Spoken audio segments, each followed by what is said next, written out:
Good morning. This is Rob Burke, your co-host from Woke and WuVille.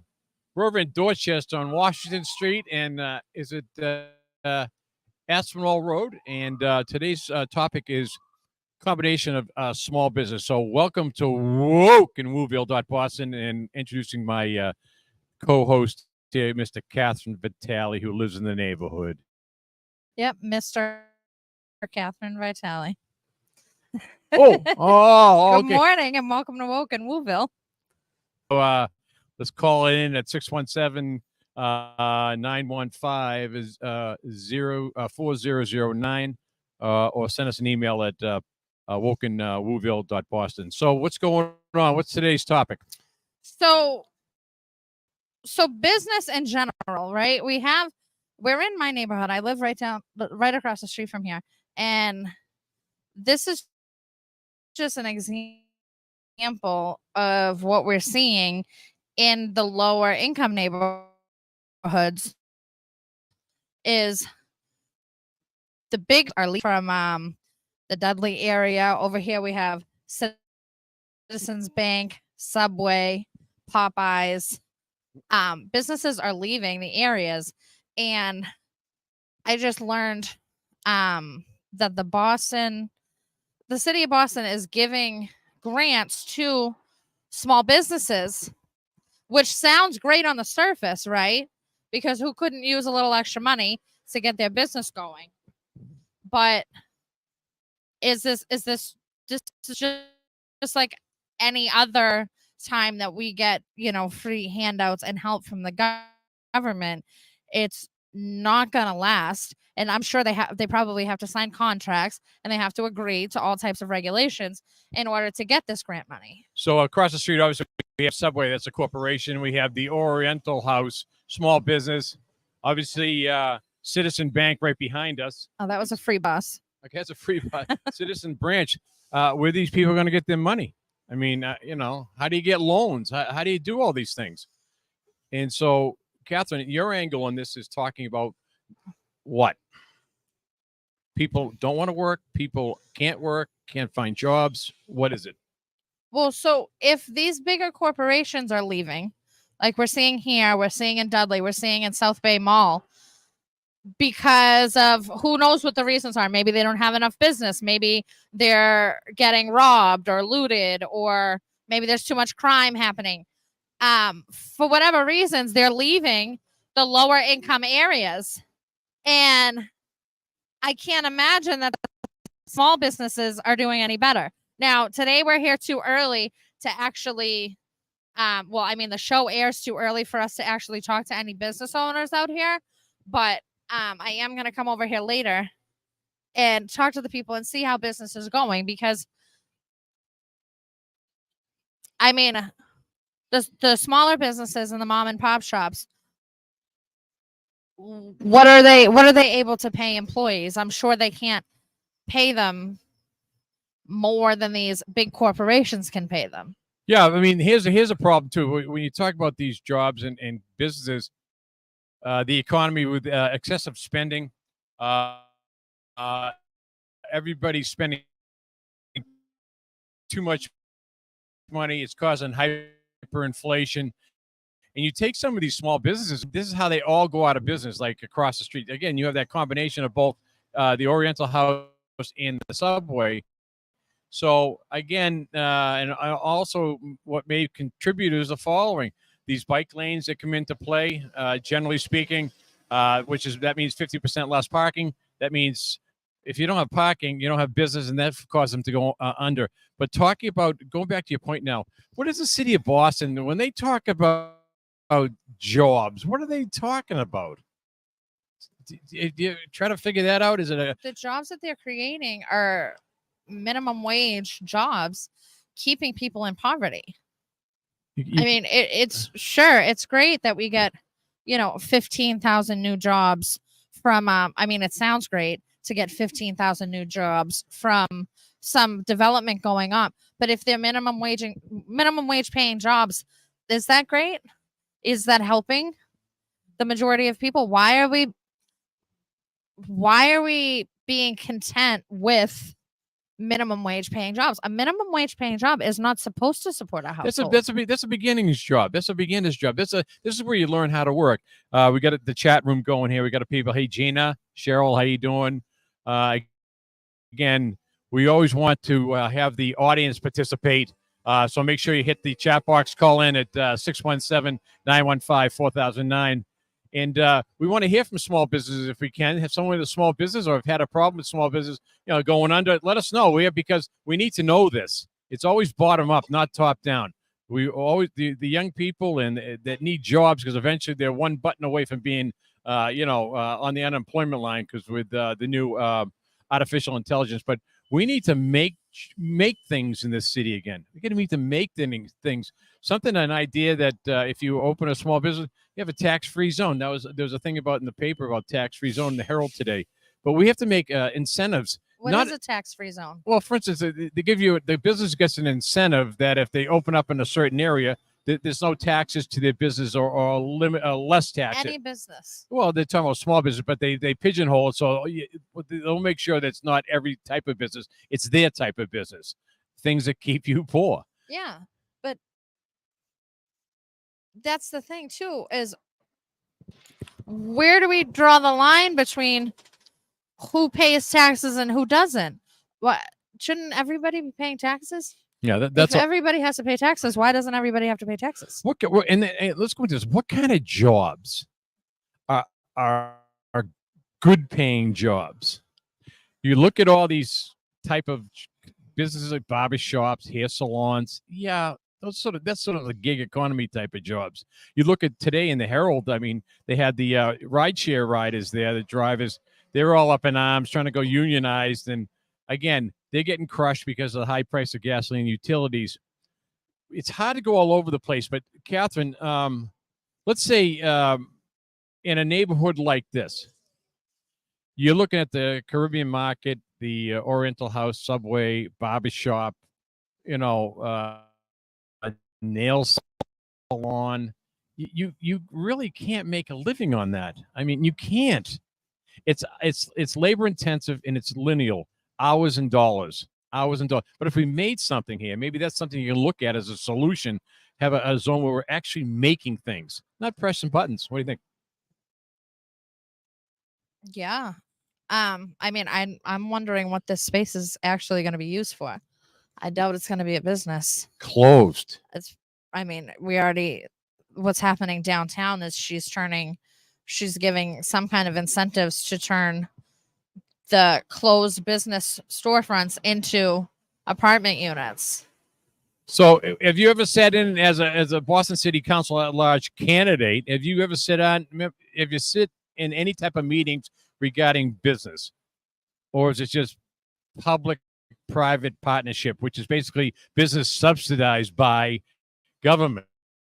It seems like all businesses are turning into subsidized businesses. Yeah, I mean, you look at this is what the money, use government money. Yeah, everybody's getting grants for their small businesses, and like I said earlier, that seems like it's a great thing.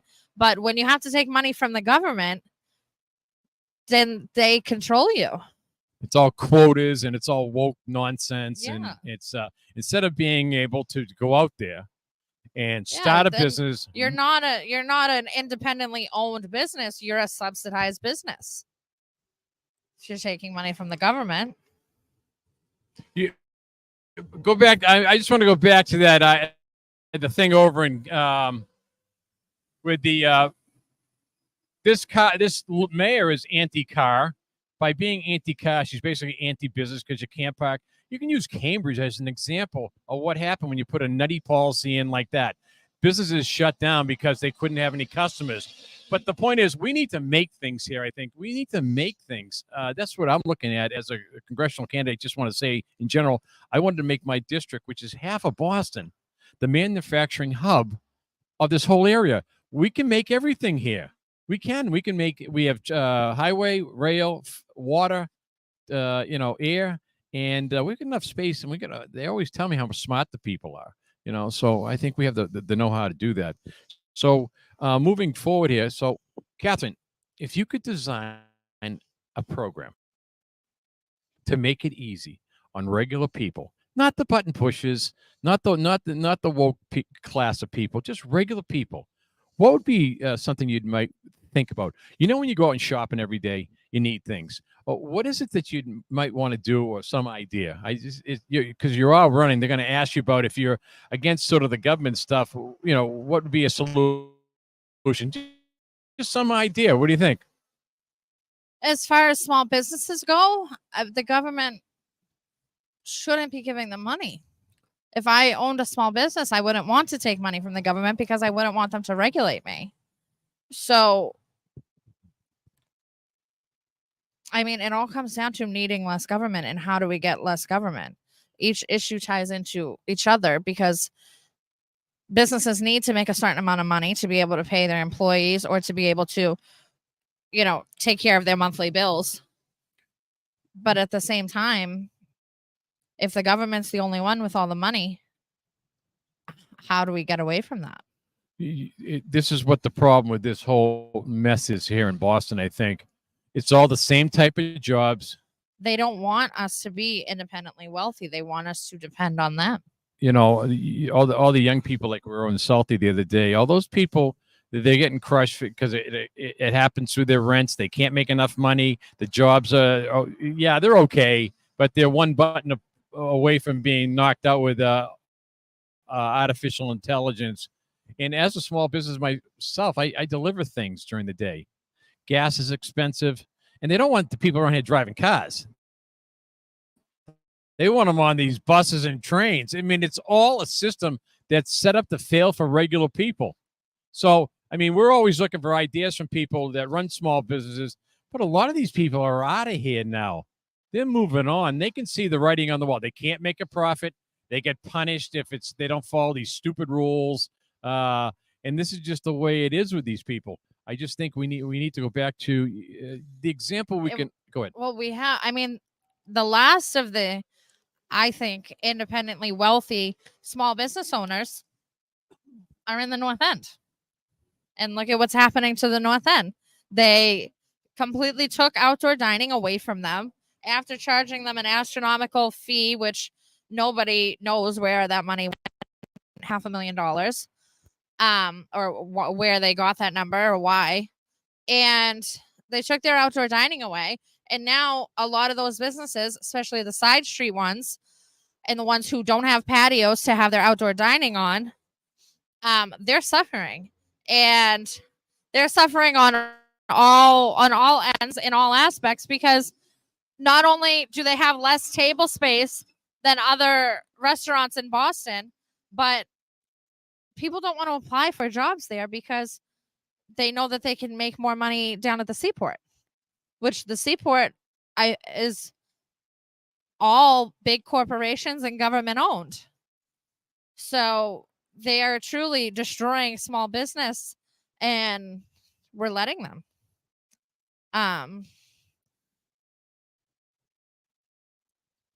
I don't think that it will be much longer before we don't even have an independently owned business area in the North End.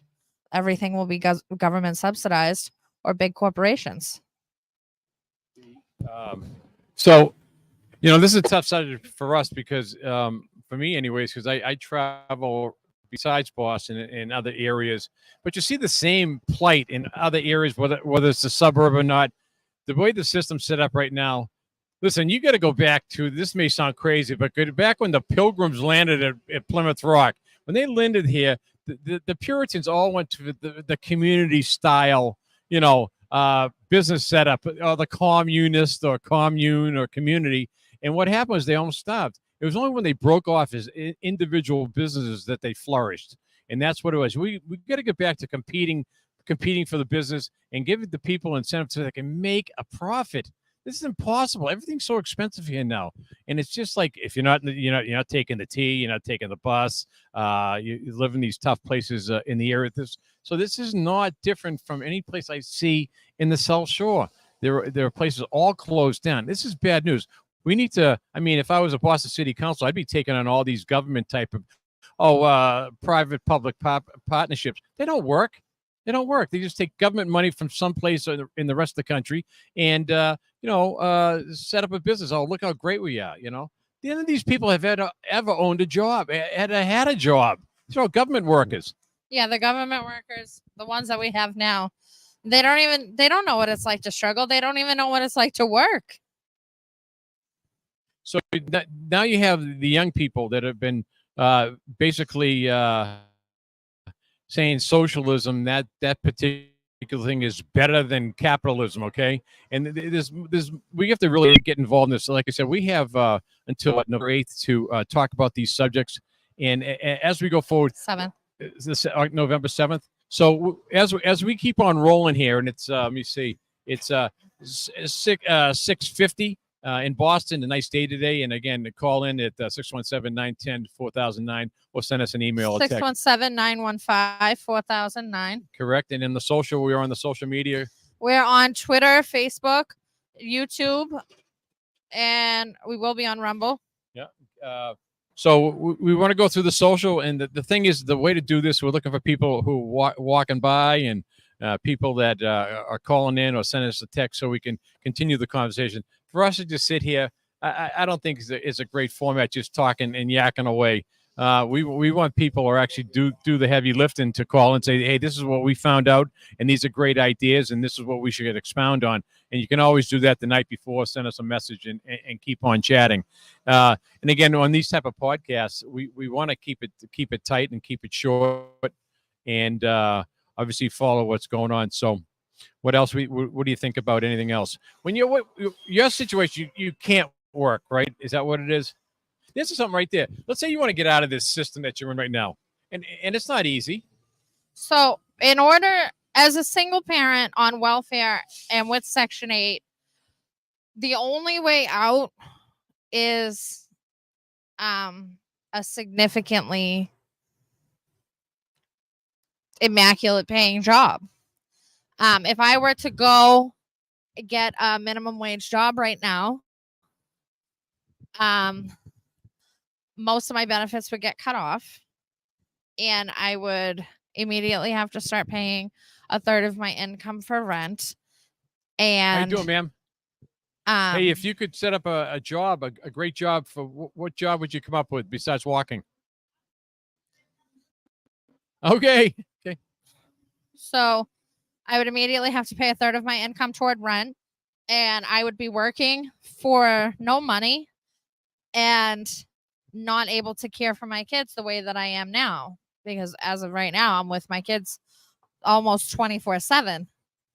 So the only way out is to get a really good paying job.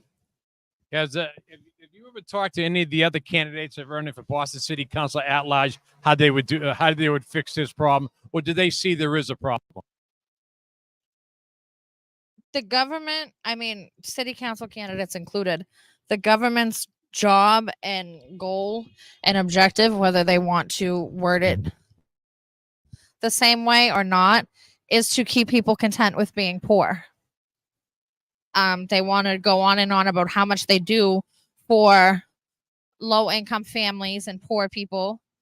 But what they're doing is enabling people to stay poor and to stay low income. It's closed, ma'am. How about hey, ma'am, do you know when this was closed, this bank? It happened a week ago. Do you live in the neighborhood? This is Catherine Vitale. She's running for Boston City Council at large. And what we're talking about is small businesses and everything associated with small business. So we picked that spot because this is closed. Citizens Bank. Now, where do you have to go for your Citizen Bank? Morrissey Boulevard. Morrissey Boulevard. Now, you want to talk? It's all right. So you have to go to Morrissey Boulevard to do your banking. Did they give you any type of notice for closing down? Surprise? How about some of the other businesses the subway? How long has that been under? Do you know? Isn't it crazy that you? Not anymore.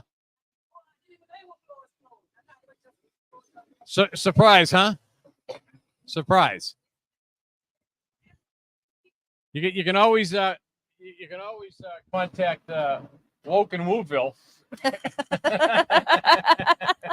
Call Michelle Wu. Said Michelle, we're doing What a. is going on in Boston? No, hey, so I mean, what else?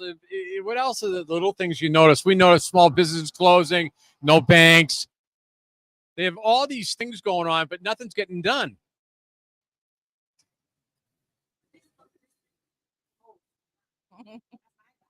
It used to be. It used to be your bank. You got to go with a small local bank. These regional banks are getting closed down all the time. Yeah, they don't want to talk to you. They don't want to see you, and they don't want to talk to you. But the prices don't go down. Have you been into Tajay yet? Or when you go in there to buy something, you figure, okay, they put you in the little automated system, but everybody's in it. It's like it's like a mile long. It just keeps you aggravated. So that's why we're here, because you know what happens. Catherine's running for Boston City Council at large, Boston girl all the way. She's from here. She's in the neighborhood, and this is where you got to talk to people. Send me an email, will you? Leave me a voice message. Isn't that the most aggravating thing? I know, it's terrible. Wouldn't you rather just talk to somebody and say, hey, this is my problem. Can you help me? So do you work locally? How local? Down Dudley? What's going on down in Dudley? You don't know? Okay. Hey, thank you. We'll make a note to Citizens Bank. You want that phone number to call Citizens 617-265-3577. No, voicemail. You're going to be going to voicemail. Hey, thanks for being a good sport. All right, take it easy.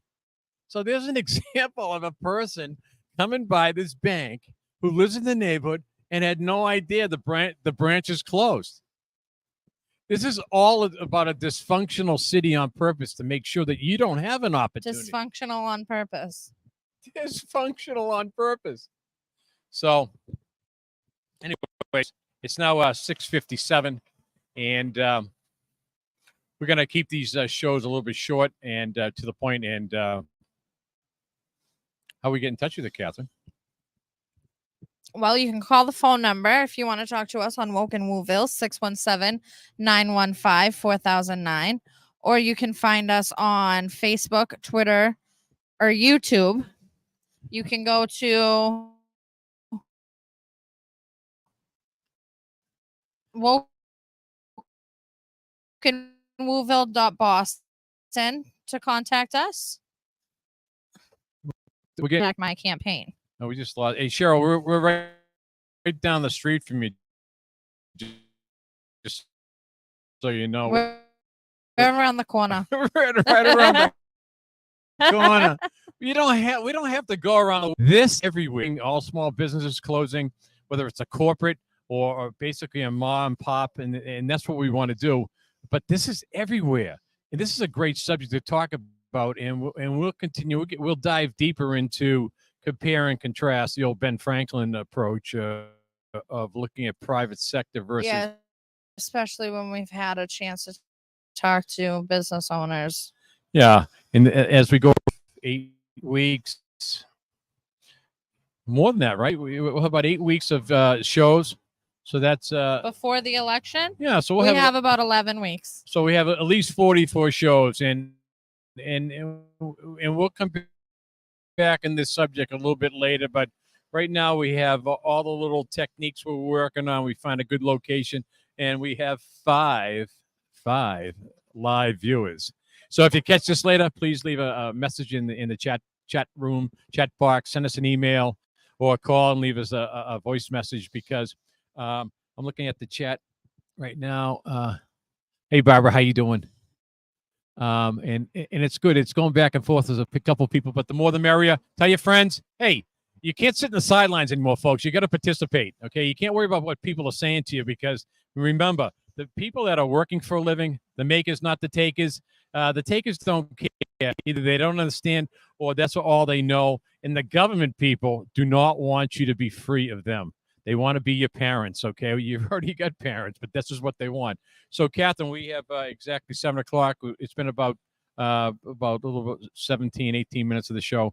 We're gonna call it a day. But 23. hey, yeah, this is Rob Burke. I'm gonna sign off, and as we could go on tomorrow's show, which is Friday. First Amendment Friday. First Amendment Friday. Oh, this is good. Hey, so folks, we'll talk about the First Amendment tomorrow in an undisclosed location. And Judge Wapner will be there. Judge Judy. Who else would be? Here comes the judge. This is here come. Well, who was that? I'm just trying to think of who that was. But here comes the judge. I think it was either on Laughing or something like that. But tomorrow we're going to talk about the First Amendment, how important that is, and the other team wants to shut the First Amendment down, hate speech, double speech, double think, 1984 type lingo. So tomorrow we'll be live, and we'll be updating you on the situations that have been going on forever. 14 months. 14 months of just nonsense. And this is why the courts, no one's trusting. I let it out, the courts. I'm sorry. Nobody trusts the courts. No one trusts. Nobody trusts the police. Nobody trusts the government because they're all corrupt. So, hey, listen, please, if you hear this at a later time, send us maybe some information that we can talk about, then hone in on it. And by the time that comes around again, we'll be talking about the businesses and really get on top of the subject matter and try to communicate for people that need to hear the stuff in these type of neighborhoods. Okay, they're not jumping in their cars and driving 30 miles to go to a building. Okay, this is not that type of person. These are the working people, and this is where the ones that are getting hammered the most on the superinflation, hyperinflation, and inflation in general. And they're not making enough money on purpose to become slaves or serfs of the state of Boston, okay? So this is Rob Burke. I'm going to sign off from WuVille.Bob, Boston. And Catherine Vitale. Vitale for Boston.com. Candidate for Boston City Council at large. Thank you for watching, and we'll see you tomorrow on First Amendment Friday.